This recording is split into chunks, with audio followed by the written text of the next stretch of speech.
Hey everyone, I'm Jay, and last night I watched episode 170 of Black Clover. That is the last episode of the series as of now. It took me 10 to 12 days to complete the whole series, and here are my thoughts on it.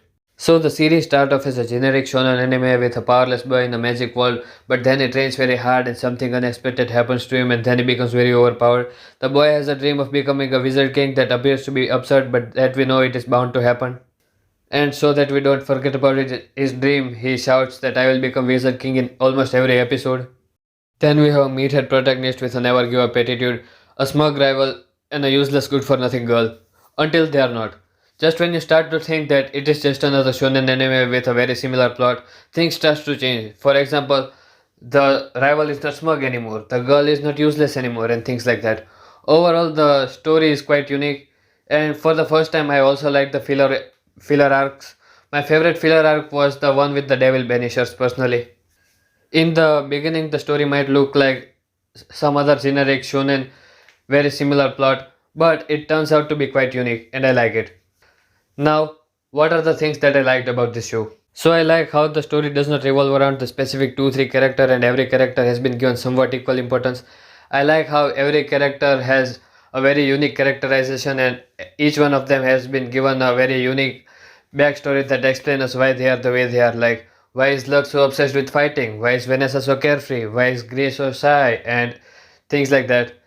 I like how after every episode there is Petted Clover or Clover clips just like Jujutsu Scroll in Jujutsu Kaisen. I like the comedic relief characters very interesting like Seke Bronzata and the Clover King. Now my favorite opening would be Black Catcher. If anyone says otherwise, they are wrong. Visually, the best opening is Guess Who Is Back. My favorite character would be Luck. If I had to consider someone my waifu, it would be Sally. I mean, look at her, she's so cute. Now for the cons, I really only have two things. The first is that the animation is not really good. Like I remember there was a scene where Captain Yami and the Wizard King were talking and it was just a zoomed out frame and their mouths were not even moving.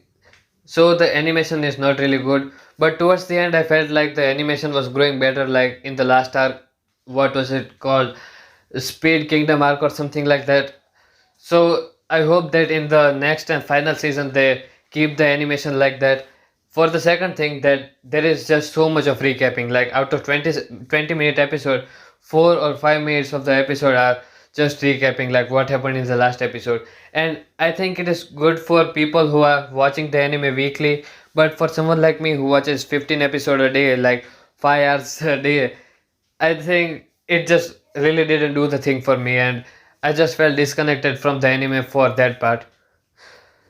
And I have one more problem, but I don't think that you can call it a con, and it also falls into the spoilers category. So if you want to skip, you can skip like 10-20 seconds. So after the elf reincarnation arc when Asta is blamed for everything by the law guy, I don't understand why Marx cannot use his power to show Asta's memory to everyone and prove his innocence. So that's it for the cons. Now if you like this kind of content and want me to make more of such videos, just tell me in the comment below so that I know. And that's it for today. Thank you for watching. See you all again later and bye.